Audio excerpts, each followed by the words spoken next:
نبی کریم سرورت عالم صلی اللہ علیہ وسلم نے اپنے قول سے بھی اپنے فعل سے بھی بتایا کیا اخلاق حسنہ کیا ہوتے ہیں.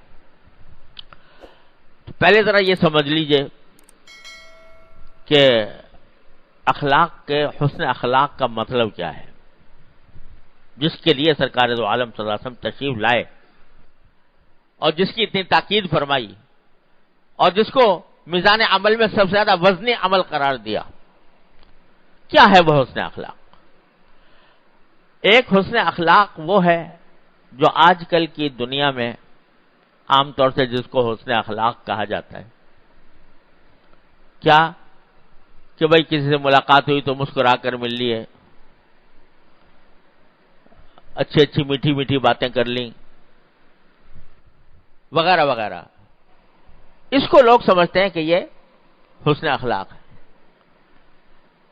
لیکن خوب سمجھ لیجئے کہ حسن اخلاق یہ عمل کہ کسی سے مسکرا کر مل لینا، میٹھی میٹھی باتیں کر لینا، یہ بعض اوقات حسن اخلاق کا نتیجہ تو ہوتا ہے، لیکن یہ بذات خود حسن اخلاق نہیں ہے.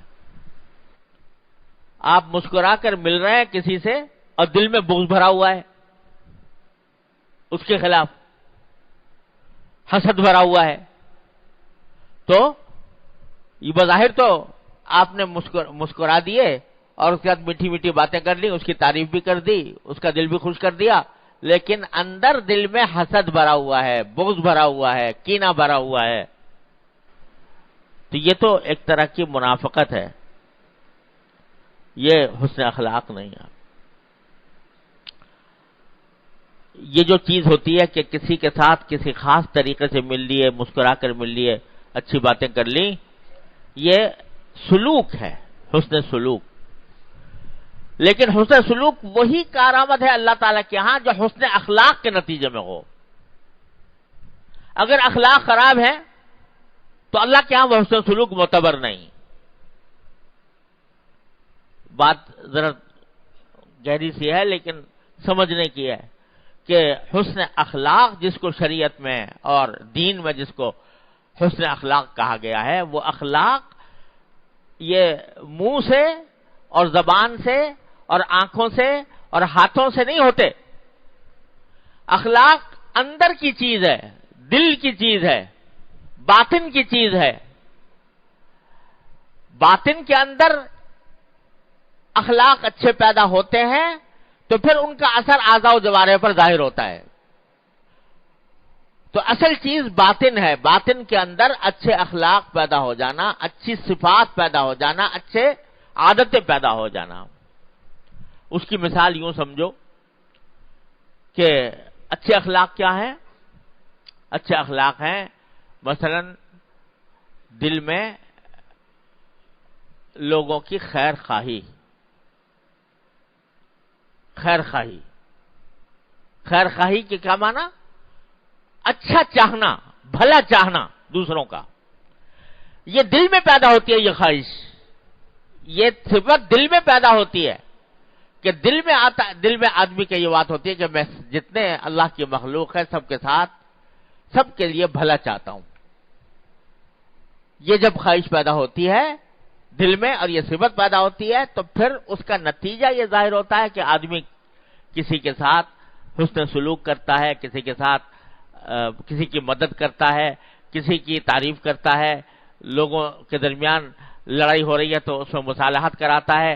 یہ ساری چیزیں خیرخواہی سے پیدا ہو رہی ہیں جو دل میں تھی اصل میں.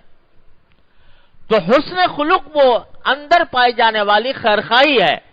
النصح لکل مسلم، جس کو سرکار دو عالم صلی اللہ علیہ وسلم نے ارشاد فرمایا، ہر مسلمان کے لیے خیر خواہی. کیا مطلب؟ دل میں ہی یہ خواہش ہے کہ میں لوگوں کے لیے کچھ خدمت کر دوں، ان کی لوگوں کا کچھ بھلا چالوں، ان کے لیے کوئی بھلائی کا کام کر لوں. یہ دل میں خواہش پیدا ہوتی ہے، دل میں یہ صفت پیدا ہوتی ہے. یہ ہے حسن خلق. یا مثلا مثال کے طور پر جو ہے آدمی کے دل میں تواضع پیدا ہوتی ہے، اپنے بارے میں سمجھتا ہے کہ میں اپنی ذات میں میری کوئی حقیقت نہیں، اپنی ذات میں میری کوئی حقیقت نہیں، میں تو اللہ کا بندہ ہوں، اللہ کی مخلوق ہوں، اس نے مجھے پیدا فرمایا، اپنی ذات میں میرا کوئی کمال نہیں۔ اگر کوئی اچھی صفت میرے اندر پیدا ہوئی ہے تو وہ صرف اللہ جل جلالہ کی عطا ہے، میرا کوئی کمال نہیں۔ وہ اگر نہ پیدا کرتا میں پتہ نہیں کیسا ہوتا۔ یہ جو دل میں خواہش، دل میں صفت پیدا ہو رہی ہے اپنے بارے میں کہ میری کوئی حقیقت نہیں، یہ تواضع ہے، اس کا نام تواضع ہے۔ اور اگر میرے اندر کوئی اچھی صفت نظر آ رہی ہے تو میرا کوئی کمال نہیں، میرے مالک کا کمال ہے کہ اس نے مجھے یہ عطا فرما دی۔ یہ ہے صفت، یہ خلق حسن ہے، تواضع ہے، یہ خلق حسن ہے، یہ حسن اخلاق ہے، یہ مکارم اخلاق میں سے ہے۔ یہ صفت کہ بھائی میں جتنا بھی کچھ مجھے اللہ تبارک و تعالی حلال ذرائع سے دے میں اس پر مطمئن ہوں، حلال ذرائع سے جو کچھ آمدنی مجھے حاصل ہو گئی میں اس پر مطمئن ہوں، اور کسی حرام کی طرف جانے کا کوئی دل میں داعیہ نہیں پیدا کروں گا۔ یہ قناعت ہے، یہ قناعت کا خلق ہے، یہ انسان کے دل میں پیدا ہوتا ہے۔ جب دل میں پیدا ہوتا ہے تو پھر وہ حلال ہی کی طرف رجوع کرتا ہے، حرام کی طرف نہیں جاتا۔